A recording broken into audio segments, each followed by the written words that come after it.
번째 시간으로 절반, 오늘 하면 절반이 지나갑니다. 첫 번째, 우리가 지금 구원에 대해서 우리가 보고 있는데요. 첫 번째 시간에는 우리가 구원이란 무엇인가, 구원이란 모든 악과 모든 고난으로부터 구해내시는 것을 구원이라 한다. 다른 말로는 하나님께 절대 의존하고 절대 순종함으로 말미암아 우리가 하나님의 자원을 가져다 써야 되는데, 하나님을 향해서 우리가 하나님 아니라고, 우리 아버지 아니라고 거부하는 것, 거부하면서부터 마치 탕자가 아버지의 상속물을 가지고 그의 제한된 자원으로 이 세상에 살아가듯이 하나님을 떠나서 살아가는 것, 그게 죄라고 우리가 배웠습니다. 시간 통해서 첫 번째 우리 구원이란 무엇인가 시간에 배웠습니다. 그래서 이렇게 하나님을 떠난 사람들이 어떻게 구원을 받을 수 있을까? 인간은 자기 힘으로 구원할 수 없다. 이 세상에 있는 어떤 종교도 초월자인 하나님으로부터 구원을 받는 그런 사고 체계가 아니다. 모든 종교는 자력 구원, 자기 힘으로, 자기 선행으로 말미암아 구원에 이른다는 것을 가르치는 이 세상 유토피아 사상도, 또 모든 과학 만능 사상도 다 자력 구원입니다. 이 자력 구원으로는 구원은 불가능하다라는 것을 이주에 사람이 스스로 구원할 수 없다. 사람이 스스로 구원할 수 없고, 우리의 구원자 되신 분은 초월적 존재여야 하고,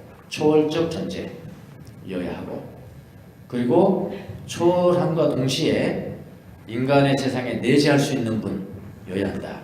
그러니까 초월함과 동시에 내재할 수 있는 분을 가르치는 종교는 없습니다. 오직 기독교뿐입니다. 예. 그래서 사람이 스스로 구원할 수 없다는 것을 우리가 둘째 시간에 배웠습니다. 셋째 주에 그럼 그분이 누구냐? 초월자인과 동시에, 초월자로부터 오셔서 초월자인과 동시에 내재하시는 그런 하나님, 그건 누구시냐? 그분이 바로 하나님의 아들이신 예수님이다. 그래서 이제 본질적으로 들어왔습니다. 3주째 예수님의 삶과 죽음과 부활 사건을 우리가 살펴봤었는데요. 도대체 예수님이 누구길래 우리에게 구원자가 될 수 있는가? 이걸 분명히 알아보고 있습니다. 이건 우리의 이성적으로도 이해가 될 수 있는 겁니다. 근데 저는 성경을 읽을 때마다요, 요즘 좀 하나님 앞에 이런 말씀을 드리면 좀 죄송스러울지도 모르겠지만은, 인간적 차원에서 말씀드린다면 하나님은 정말 머리가 좋으신 분입니다. 감탄하고 있습니다. 예. 잘 감동이 안 되시죠? 감동이 안 되시는데 저는 요즘 감동하고 있습니다. 인간적인 차원에서 본다면 하나님의 그 구원 계획이 너무나 머리가 좋았어요. 좋으세요. 머리가 좋으세요. 근데 인간은 자기 제한된 머리로 그게 이해가 안 되면은 내 잘못을 탓해야 되는데, 하나님이 잘못했다 이거예요. 하나님이 이걸 안 가르쳐 주신다 이거예요. 여러분, 그런 굴을 범치 마시라고 지난 시간에 제가 말씀을 드렸습니다. 언젠가 여러분이 하나님을 더 가까이 가서 알게 될 때 정말 하나님은 머리가 좋으신 분입니다. 그거를 느끼실 때가 반드시 오리라는 생각이 듭니다. 그래서 지난 시간에 예수님의 삶과 죽음과 부활, 이걸 우리가 살펴보면서 뭐가 중요하냐면은, 예수님의 삶에서는 뭐가 중요하냐면, 예수님 당신은 자기 자신을 어떻게 이해했을까? 그게 중요하다고 했습니다. 그걸 뭐라고 하냐면 자기 인식이라, 예수님의 자기 인식. 정말로 그분도 내가 구원자야, 내가 하늘로부터 온 하나님이야 라고 인식했을까? 그걸 우리가 보는 게 대단히 중요하다고 했습니다. 그래서 자기 인식에 대한 그것이 무엇일까를 보는 데 있어서 가장 중요한 것은 뭐냐면은 자기 호칭이라고 했습니다. 예수님이 내가 메시아다라고 말한 적이 없습니다. 내가 메시아다 그렇게 말한 적이 없어요. 다른 사람이 이야기했죠. 네가 메시아냐? 네가 말하겠느니라. 그렇지. 그래 내가 메시아다 그렇게 말한 적이 없거든요. 그래 네가 말해야 되느니라 네가 말해야 되느냐 그렇게 말씀했습니다. 그래서 당신이 스스로 말하는 것들이 없어요. 당신이 스스로 나는 누구다. I am. I am이라는 것은 항상 I am 이건 절대적 표현인데요. 이거는 창세기에 보면은 모세가 묻죠. 누가 너를 보냈냐고 말하면 내가 누구라고 그럴까요? 그때 예수님, 하나님께서 나는 스스로 존재하는 자다. I am이에요. 이게 I am. 여호와가 I am입니다. 그 영어로 표현한다면 여호와가 I am who I am. 나는 스스로 존재합니다. 그 표현을 예수님이 쓰신 겁니다. I am 절대적 표현. 그 다음에 뭘 쓰냐면은 그 다음에 나는 세상의 빛이다.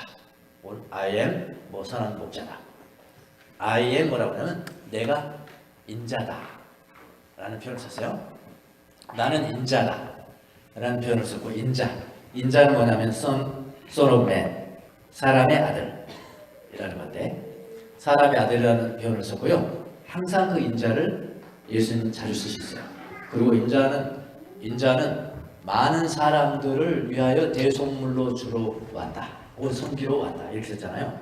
그 다음에 인자라는 표현을 썼고 그 다음에 모든 사람들 위해서 자기가 대신 속죄물이 되어 죽고 고난을 당하기 위해서 이 땅에 오셨다라는 것을 공부하고 다 그렇게 말씀했습니다.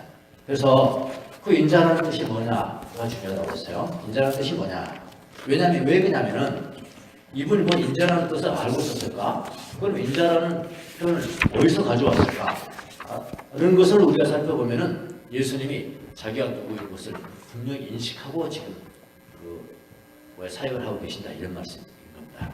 인자라는 것은 뭘 반영했냐면은 우리 지금 복습하는 겁니다. 지난 시간에 뭘 반영? 다니엘서 7장 14절의 말씀 예언의 말씀을 반영했다고 했습니다. 다니엘이 환상을 보는데 하나님 앞에 어떤 사람 같은 사람이 하나님 앞에 다 서는 거예요. 하나님 앞에 서서 거기서 영광과 존귀와 모든 권리를 그 고난을 정권을 위임을 다 받는 거예요. 그 환상을 봤다 이 말이에요. 누가? 다니엘이. 다니엘 보고 보니까 사람 같은 사람과 인자 같은 이가 사람의 모양을 한 사람이 구름을 타고 오는데 하나님으로부터 그걸 받는 거예요. 그리고 받은 것과 동시에 많은 백성들, 새로운 백성을 창조하는 모습을 환상으로 봤다 이 말이에요. 그래서 다니엘서 7장에 보면 특별히 7장 14절에는 인자 같은 이가 구름을 타고 왔다. 원래 구름을 타고 온 것은 하나님 오십니다. 하나님 구름 타고 왔다. 그렇게 다니엘이 이미 예언을 했다 이 말입니다. 그런데 예수님이 뭐라고 그러냐면은 나는 바로 그 인자다. 다니엘서 4장 그리고 성경을 말하는 건 아니지만은 거기서 그렇게 이미 예언돼. 다니엘이 봤던 그 하나님. 근데 하나님께 사람 같아. 이위이신 하나님이시죠. 이위이신 바로 그 인자다. 근데 그 인자다. 나는 인자다. 근데 인자는 어떤 사람이냐면 하나님과 동시에 하나님의 모든 정권을 받는 사람이죠. 근데 너희들이 생각하는 군사적 왕, 정치적 왕으로 와서 이 땅의 정치적 해방과 자유와 경제적 풍요와 그 다음에 정의를 행하는 그런 정의의 사자로 내가 이 땅에 온 것이 아니고 그래서 여러분 이스라엘 백성들은 그렇게 오해하지 않았습니까? 오병이어의 기적을 일으키니까 와 저 사람 우리에게 경제적 풍요를 가져다 줄 그런 메시아다. 그래가지고 왕으로 삼으려 했잖아요. 왕으로 삼으려 하니까 예수는 그거 아니잖아요. 내가 진짜 그런 왕으로 왔다 하면 왕 삼으면 그만이죠. 조용히 피했잖아요. 나는 그런 메시아는 그런 왕이 아니야 하면서 뭐라고 하냐 나는 고난받아서 십자가에 못 박혀 죽는 다시 말해 그거는 어디를 반영하냐 이사야서 53장이죠. 여러분이 잘 암송하시는 그가 찔림은 우리의 허물을 인하여 그 있잖아요. 그가 고난을 받아 우리가 나오죠. 그런 메시아다. 그러니까 예수님의 그 삶은 예수님의 말씀을 통해서 우리가 볼 수 있는데 그분은 인자로 오셨고 고난받는 종으로 오신 것이죠. 정확하게 당신 자신을 인식하신 것이죠. 예. 그래서 자기 말 따라 당신의 예언 따라 십자가에 못 박혀 죽으시죠. 아까 그는 예수님의 삶이고요. 그 삶에 따라서 십자가에 못 박혀 죽으신 겁니다. 죽으신 거예요. 근데 유대인들의 메시아 상은 뭡니까? 왕이라니까. 정치적이고 군사적, 경제적 왕이라니까요. 사회의 정의를 가다주는 왕인데 하루아침에 십자가에 못 박혀 아무 힘 없이 이방인에게 팔려서 십자가에 못 박혀 돌아가시는 거고, 아 이건 아니다. 그러면서 만약 유대인들이 자기들이 예수를 십자가에 못 박였다면은 마치 예수님은 뭐라고 그랬어요? 야 너희 조상들이 항상 그랬어. 너희 조상들이 항상 선지자들을 핍박하고 죽이고 그랬다. 너희 조상하고 똑같이 닮았네. 진짜 의식 있는 백성도 그렇게 이야기하거든요. 그러니까 자기 힘으로 죽일 수가 없다고요. 그래서 정치적인 반역자들은 사형에 처한다는 로마 법을 이용을 한 거죠. 우리에게는 사형 권한이 없습니다. 당신 빌라도가 해주시오. 빌라도가 오늘 본 죄가 없거든요. 그럼에도 불구하고 그냥 아우성치는 소리에 정치적 판단을 한 거죠. 십자가에 내어줍니다. 허망하게 돌아가시니까 유대인들이 생각하기는 어떻겠어? 고봐라. 십자가에 못 박혀 죽은 사람은 다 저주를 받았다고 신명기에 예언되어 있지 않냐. 그래 예수도 저주받아서 죽은 거야. 이제는 예수 운동을 여기서 끝내야 돼. 그렇겠죠. 예수 운동이 끝날 거라고 생각했죠. 그래 제자들도 저기 누구야 다른 유다는 일찌감치 그 사람을 잘못 판단한 거고, 일찌감치 예수 뒤를 따라 다니면서 이제 회개를 받지만은 아니거든요. 점점 자기가 생각하는 메시아가 아니거든요. 그래 팔아버린 거거든요. 근데 그 이후에 제자들도 역시 마찬가지입니다. 제자들도 예수가 십자가에 못 박혀 죽으시니까 아 이거 진짜인가? 이거 저주받아서 십자가에 나무에 못 박혀 죽으셨다 이렇게 생각이 됐단 말이에요. 그래 뿔뿔이 흩어진 겁니다. 제자들이요. 그런데 십자가에 못 박혀 죽으신 분이 사흘 만에 부활하신 거죠. 자, 부활하셨다는 것은 하나님이 죽은 자 가운데서 예수를 일으키셨다는 것은, 여러분 부활이라는 것은 무에서 유를 창조한 거나 마찬가지입니다. 죽은 자가 부활했다는 그런 초월자로부터 오는 힘이 아니면 그건 불가능한 겁니다. 그러니까 그건 뭐냐면은 죽은 예수 그리스도를 부활시켰다는 것은 예수님이 옳다는 것입니다. 예수님이 죽음이 진짜라는 겁니다. 그럼 예수님의 죽음이 진짜라는 것은 예수님이 이미 자기의 삶을 통해서 이뤄냈던 그 모든 것이 진짜라는 거거든요. 이런 관계가 있다니까요. 그러니까 예수님의 삶과 죽음과 부활은 끊을래야 끊을 수 없는 그런 관계입니다. 난 예수님의 죽으심은 믿어지는데 부활은 안 믿어져. 그런 법이 없어요. 그런 믿음은 없어요. 그런 믿음 없다는 거예요. 무슨 말이겠습니까? 그러니까 우리가 예수님을 믿는다는 것은 예수님의 삶과 예수님의 말씀과 예수님의 죽으심과 그 다음에 예수님의 부활을 다 믿는 거예요. 그래야지 이게 온전한 믿음이라고요. 그러니까 바울사도 그랬잖아요. 부활이 없다면 우리의 믿음도 헛것이다. 헛것이라. 거기까지 우리 다 이해하셨죠? 지난 시간에. 그래서 오늘은 이제 제 4주제로 뭐냐면은 십자가 구원이란 무엇인가? 그러니까 하나님께서 평범한 사람들이 평범한 유대인들이라든지 이방인들도 이해할 수 있는, 참 어떻게 이해를 시킬까? 구원이라는 것은 하늘의 영어잖아요. 구원받는 부활도 하늘의 영어라고요. 하여튼 이런 것들을 어떻게 이 땅에 사는 사람들이 잘 이해할 수 있도록 표현을 해줄까? 그것을 위해서 많은 어떤 그림들을 그려주셨어요. 그 구원에 관한 그림도 우리가 이해할 수 있게 만들어주는 그림들을 많이 그려주셨는데, 십자가 구원에 관한 그림 언어라고 합니다. 이것을요. 그림 언어인데 그 그림 언어를 몇 가지 보면은 구원이라는 게 이런 거구나. 그걸 우리가 알 수가 있습니다. 자, 오늘 유인물 다 받으셨죠? 보시죠. 예수님의 구속적 죽음에 대한 그림들입니다. 이건 지금 객관적 구원 사건, 2000년 전에 있었던 그런 구원 사건. 예. 그리고 오늘 이 객관적 구원 사건에 대한 그림 언어를 우리가 살펴보면은, 그럼 우리가 어쩌란 말입니까? 그렇게 할까요? 2000년 전에 그렇게 했다는데 오늘 내가 살아가는데 여기는 팔레스타인도 아니고 지금 2000 몇 년인데 그럼 어쩌란 말입니까? 그러잖아요. 그래서 그럼 2000년 전에 팔레스타인 지역에 있었던 그 사건이 내게 오늘날 효용이 되기 위해서는 어떻게 해야 되냐? 주관적 구원 사건이에요. 이건 객관적 구원 사건, 주관적 구원. 내게 해당되기 위해서는 그게 뭐야? 그게 메시아입니다.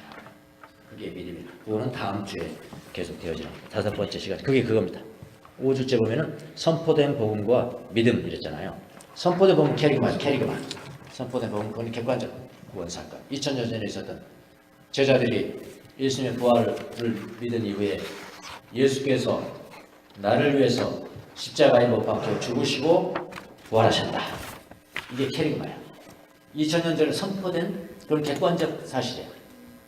사람이 만든 것이 아니고 하나님께서 만드신 사건이기 때문에 그거는 절대적 사건이라고 해요. 근데 그 사건이 나한테 어떻게 해당되냐? 2000년 이후에 나 어떻게 해당되냐? 그럼 지금은 내가 어떻게? 믿음으로 말이야. 그래서 그 믿음으로 말미암아 내게 효용이 있다. 그거를 주관적 구원 사건이에요. 엄청난 전염병이 있는데 거기에 대한 백신이 생겼어요. 백신이 있어, 백신이. 그런데 전염병은 지금 돌고 있는데 백신은 누가 발명했듯이 하여튼 만들어냈어. 그럼 내가 효험이 있으려면 어떻게 해야 돼요? 와, 백신 나왔다 그렇게 했으면 됩니까? 어떻게 해야 돼? 주사 맞아야 됩니다. 네, 주사 맞아야 돼. 주사 맞는 거 그게 믿음이야. 주사 맞는 게 믿음이야. 나에게 효험이 있다. 그렇게. 그래서 오늘은 객관적 구원 사건 보겠습니다. 신약 성경은 예수님의 구속적 죽음에 대해서 한 네 가지 정도의 중요한 그림을 사용해서 십자가에서 나타난 구원을 설명하고 있습니다. 여러분이 다 아시는 개념들 이렇게 정리하면 이런 뜻이었구나. 여러분이 고개를 끄덕일 것이라고 생각을 합니다. 첫 번째는 제사라는 그림입니다. 제사하면 문화 사람들이 익숙하잖아요. 지금도 집집마다 제사를 지내고 하니까요. 이스라엘 백성도 마찬가지입니다. 물론 제사의 대상이 우리는 조상에게 드리지만은 이스라엘 백성들은 하나님, 자기들 창조하신 하나님께 드렸죠. 이스라엘 백성들은 1년에 한 번씩 구속의 날, 6월절에 드리겠죠. 구속의 날에 대제사장이 지성소, 성전을 보면 성전뜰이 있고 성전이 있고 지성소가 있고 그렇게 들어간 사람도 다 다른 신분의 차이가 있습니다. 지성소는 홀리 오브 홀리스, 가장 성소 중에서도 성소, 그렇게 표현할 수 있죠. 가장 거룩한 곳. 그곳은 대제사장이 1년에 한 번씩만 들어갈 수 있습니다. 그리고 거기는 대제사장이 잘못하면은 그 안에 들어가서는 그대로 그냥 죽는 거예요. 그래서 죽었는지 아무도 못 들어가니까 이 대제사장이 들어가서 죽었나 살았나 그걸 확인하기 위해서 이번에 방울이죠. 방울 딸랑딸랑 하면서 달고 들어간다. 딸랑딸랑 하고 있으면 지금 살아있는 거야. 종소리가 안 나네. 이거 죽었다. 저주받아 죽었다. 그렇게. 그것이 이제 지성소입니다. 지성소에 한 번 들어가서 시할 때 베푼다. 은혜를 베푸는 그런 그 뭡니까? 시은자라는 그걸 만들어놨다. 형상으로. 거기에 양의 피를 뿌렸습니다. 그러니까 대제사장이 1년에 한 번씩 양을 잡아요. 그 6월절 어린 양이라고 합니다. 그 양을 잡아가지고 그 다음에 백성들의 모든 죄를 그 양에게 전가시켜서 그걸 제물로 드리는 거예요. 쉽게 말하면. 그게 6월절 어린 양이라는 것인데, 그러니까 그 피를 가지고 그 속죄양의 피를 그 시은자에 이렇게 뿌렸어요. 그게 이제 제사, 1년에 한 번씩 되는 제사. 그렇게 해서 이스라엘 백성들의 1년의 죄가 용서를 받습니다. 그거는 벌써 예수님이잖아요. 근데 그 제물이 예수님이잖아요. 그 어린 양이 예수님이잖아요. 이 구약의 속죄 방법은, 이 구약에 있었던 제사 방법, 속죄 방법은 예수 그리스도의 십자가에서의 완성될 구원에 대한 거예요. 그림자예요. 이것도 그림자예요. 무엇이고 그림자, 제사 지내는 것도 그림자였습니다. 그림자였기 때문에 매년마다 반복이 됩니다. 그래서 이것을 이것이 바로 예수 그리스도의 죽음을 표적하는 거죠. 이 제물을 드리는 게요. 그래서 예수 그리스도의 죽음은 제사를 지내는 것은 두 가지 기능이 있습니다. 하나는 죄를 덮는 것이고요. 아까 시은자에 피를 뿌렸다고 그랬는데 죄를 덮는 것입니다. 하나님께서 인간의 죄를 보시지 않도록 피로 덮어버리는 거죠. 이게 이제 제사입니다. 또 하나의 기능은 또 뭐냐면은 하나님의 진노를 푸는 거. 하나님의 진노를 이 피를 저하시고 피를 받으시고 진노를 푸소서. 하나는 뭐라고요? 죄를 덮는 거. 하나는 뭐라고? 분노를 푸는 거. 진노를 푸는 거. 예. 그래서 예수님의 죽음은 곧 예수님의 십자가에서의 피 흘림이 두 가지입니다. 하나는 뭐냐? 우리 죄에 대한 덮어버림. 우리 죄에 대한 덮어버림 되는 것이고, 그래서 하나님이 우리를 더 이상 죄인으로 인정하지 않으시는 것. 이 두 개. 이게 제사라는 그림입니다. 제물로 예수님이 돌아가신 거죠. 예수님이 부활하신 것은 죄가 없으신 분인데 왜 돌아가셨나요? 그것은 바로 누구의 죄? 우리의 죄를 대신 지고, 그 대속. 청년들은 잘 몰라요. 이런 언어들이 어렵게 번역이 됐어요. 대속, 대신 속죄 제물로 드리셨다. 그것은 바로 우리의 죄를 위해서 돌아가신 것이죠. 대속. 이렇게 하게. 자, 제사라는 그림. 두 번째 그림은 화해라는 그림입니다. 화해라는 그림. 그러니까 예수님의 피가 우리 죄를 덮고 우리 죄에 대해서 하나님의 진노를 풀어버리는 결과로, 그 결과 일어나는 것이 뭐냐? 죄를 덮어버리고 우리에 대한 진노를 풀었어요. 형벌을 다 받아버리신 겁니다. 예수님이. 그러니까 그 다음에는 뭐가 일어났어요? 화해가 일어났어요. Reconciliation. 화해가 일어난 것입니다. 그러니까 하나님과 우리가 화해가 됐기 때문에 더 이상 무슨 관계가 아니에요? 갈등하는 관계가 아니에요. 더 이상 갈등하는 관계를 갖지 않겠다는 거예요. 화해라는 것은. 그래서 더 이상 이제는 적이 아니고 저기 뭐냐면 친구가 되는 거죠. 이것은 인간관계 속에서의 하나의 그림입니다. 그러니까 하나님과 인간관계가 싸우는 관계였다면, 예전에는 싸우는 관계였다면 이제는 더 이상 싸울 필요가 없게 된 것입니다.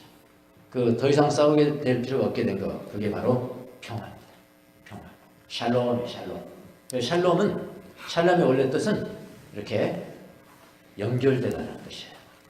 샬롬. 그러니까 위로부터 아래까지, 하늘로부터 인간까지 쫙 연결돼 있어. 근데 그게 원래는 이게 연결된 게 끊어져 있었어. 그게 죄. 샬롬이 아니야. 불편, 갈등이야. 하나님과 내가 갈등이 있는 거야. 근데 그게 쫙 연결되는 거예요. 그걸 뭐라고 그래요? 샬롬이라고. 샬롬. 평화. 그게 화해라는 그림입니다. 그래서 이제는 하나님과 인간이 친구 관계가 되었다는 것이고, 하나님과의 화해의 결과, 인간은 어떻게 되냐면 하나님과 친구가 되고, 하나님의 무한한 자원을 끌어다 쓸 수 있게 되었습니다. 하나님께 의존하고 순종하는 바른 관계. 그래서 의라는 것은 관계예요. 구원받았다는 것은 관계예요. 관계. 복이라는 것은 관계예요. 관계. 소유가 아니고요. 관계. 하나님과 바른 관계를 가지게 되었다라는 것이고, 그게 화해라는 그림. 그래서 지금 이제 하나님이 진노하셔서, 인간에게 진노하셔서 우리가 망하는구나, 그런 법은 없어요. 하나님의 진노는 풀어졌어요. 무엇 때문에 망하는가? 그걸 믿지 않기 때문에 망하는 거예요. 불신앙 때문에 망하는 거예요. 세 번째 그림, 구속.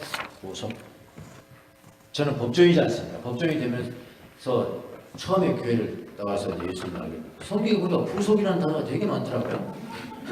그 형사소송법에 맨날 구속이거든요. 구속, 외식, 이런 거. 외식, 밖에 가서 음식 먹는 건가? 처음 교회라고 모르잖아, 이런 거요. 다 뭐 한자로 써 있는 것도 아니고.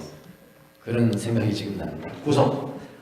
자, 구속이라는 말은 원래 어디서 나온 그림 언어냐면 노예시장에서 나온 겁니다. 노예시장에서 온 그림 언어인데요. 예전에는 이제 지금은 노예 제도가 폐지가 됐습니다만은 노예를 사고 팔 때 어떤 노예를 해방시키자 합시다. 그 노예를 해방시키려고 한다면은 그 노예의 주인에게 노예 값이 얼마요? 노예 값이 얼마요? 그 값을 치르고 그 노예를 삽니다. 사가지고 너는 지금부터 자유다. 그게 구속이에요.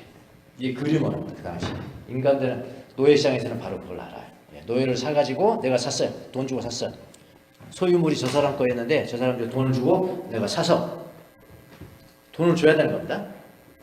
그리고 너는 이제 가라. 자유다. 이렇게 무료로 풀어주는 거예요. 그걸 뭐라고요? 구속이라는 표현 썼습니다. 이거 똑같이 예수님의 죽음이 우리의 죄에 대한 몸값을 치는 겁니다. 우리의 몸값이 원래 어떤 것이었는데요? 죄의 싹은 뭐였는데요? 죽음이잖아요. 사망이잖아요. 사망으로 치러야 돼요. 사망의 값을 줘야 1억이 아니고 10억이 아니고 돈 가지고는 안 돼. 네가 죽어야 죄값 치르는 거야. 네가 죽어야 돼. 그러면 예수님이 내가 대신 죽어줘. 죄값 치러야 되는 것이니까요. 내가 대신 죽어주고 너는 자유다. 이게 구속. 예. 예수님의 죽음이 우리의 죄에 대한 몸값을 치른 것입니다. 죄의 노예된 우리의 대가를 예수님께서 지불하시고 우리를 죄와 사탄과 율법과 죽음의 노예 상태에서 해방시켰다. 그래서 예수님은 자기 목숨을 대속물 마가복음 10장 45절 대속물. 이 대속물이 뭐냐? 몸값. 내 몸값. 이 비싼 몸들입니다, 여러분. 우리가 하나님이 대신해서 죽으셨다.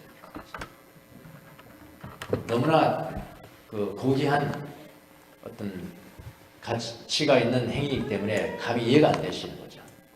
감히 이해가 안 되시는 거예요. 돈도 여러분 적당히 하늘에서 떨어져야지. 응? 당장 여러분에게 막 한 1억, 10억 이 정도 돼야 너무 좋고 뭐 이렇게 되지. 1000억 떨어졌다. 이거 죽어요. 죽어. 그냥 1000억이 떨어졌다는 거야. 좋아서 죽면 죽어도 되니까. 아니야. 신령하고 죽어요. 너무 그 감당이 안 되는 거예요. 감당이. 근데 사실 예수님의 죽음이라는 건 하나님 죽음입니다. 네, 하나님 죽음. 돈으로 셀 수 없는 그런 것인데 우리가 그거를 등한시하다기보다는 그 가치를 인정하지 못하고 살아간다면 그건 인간이야. 제가 이야기했잖아요. 믿지 않는 사람은 인간이야라고 했어요. 인간이야시죠. 네.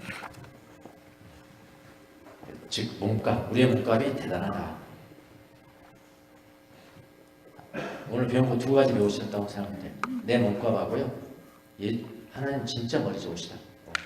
이해가 안 되실 건데 요거만 여러분이 이해되신다면 굉장히 좋은 신앙이 되실 거예요. 하나님 정말 머리가 좋으시다. 내 몸값이 대단하죠.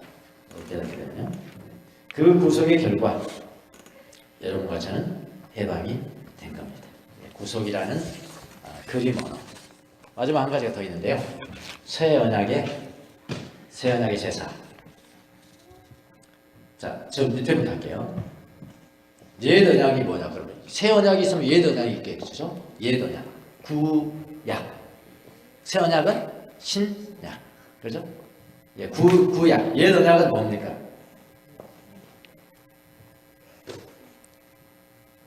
자, 옛 언약은 보통 옛 언약은 이렇게 알기 쉽게 신의 산 언약입니다. 신의 언약, 신의 산. 모세가 이스라엘 백성들이 그 신의 산에서 제사를 지내죠. 제사를 지내. 하나님께서 말씀하십니다.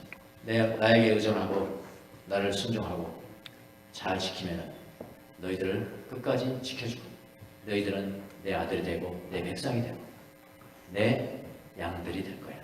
난 너희들의 왕이 되고 너희들의 아버지가 되고 너희들의 목자가 되겠다. 해주겠다. 이게 언약이야. 신의 언약이야. 그때도 제사를 지내서 피 뿌리고 모세가 지내는 그 옛 언약입니다. 근데 이스라엘 백성들이 그렇게 했어요? 안 했습니다. 언약을 어긴 겁니다. 심지어 예수님 오셔가지고요. 십자가에 못 박혀 죽으시는데 뭐라고 했냐면 아니요 그것이 아닙니다. 우리에게는 왕이 있습니다. 우리에게 있는 왕은 헤롯 왕권, 로마 왕권. 그랬다고요. 누가? 지도자들이. 그때 완전히 우리는 하나님 없습니다. 그 이야기가 똑같잖아요. 예수를 부인해 버렸으니까요. 언약이 파괴된 겁니다. 그건 무효가 됐어요. 그러니까 예수님은 벌써 이미 그것을 아시고 새 언약의 예언들을 많이 하셨죠. 새로운 언약을 세울 거다. 인자 같은 이가 와서 새 언약을 세울 거다. 새 언약을 성취할 거다. 성취할 거다. 그랬거든요. 그래서 그분이 새 언약을 성취하고 그분을 통해서 새로운 백성을 세우겠다. 믿음의 새로운 이스라엘. 새로운 이스라엘을 세우겠다고 이미 예언했거든요. 그래서 예수님께서 오셔서 새 언약의 제물로 드리십니다.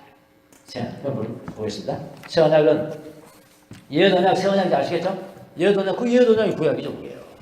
새 언약은 그 신약이죠. 그래서 새 언약은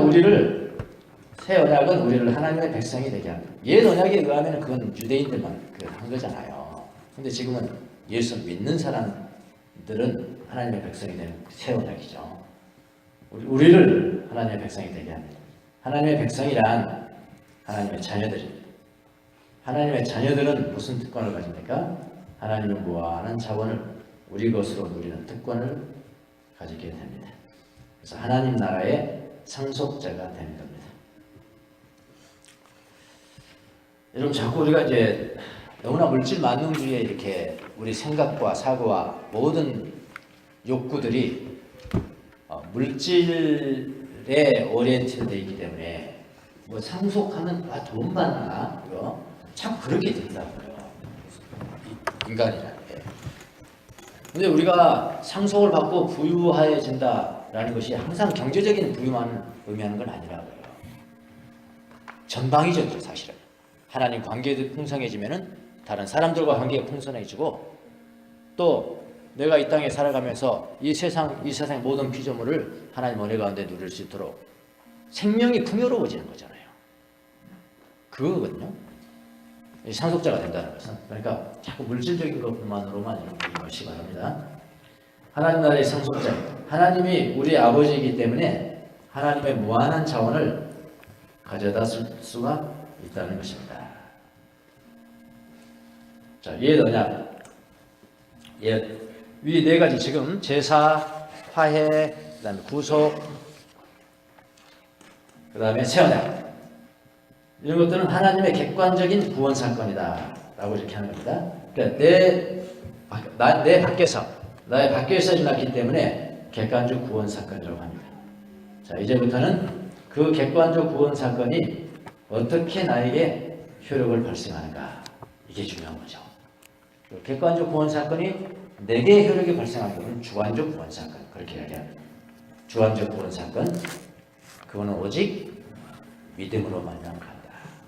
믿음이라는 게 뭐냐 그런 거죠. 그러니까 두 개를 알아야 되잖아요. 객관적 구원 사건이 뭐냐, 캐리그마가 뭐냐, 그것이 내 것이 되기 위해서는 어떻게 해야 되냐, 중요하죠.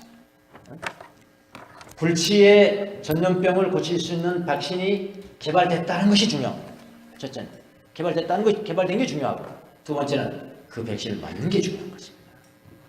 있어도 맞지 못하면은 그건 효력이 없어. 그와 똑같듯이 이 객관적 구원 사건도 마찬가지입니다. 객관적 구원 사건은 진리입니다. 이 진리가 내게 효험이 되기 위해서는 내가 맞아야 되는데, 주관적 구원 사건이 되기 위해서는 뭐라고요? 믿어야 한다. 믿음에 대해서는 다음 시간에 또 이어지도록 하겠습니다. 여러분 각 저기별로 지금 그 테이블별로 이렇게 자기 구원 스토리 나누고 계신가요? 계시잖아요. 네.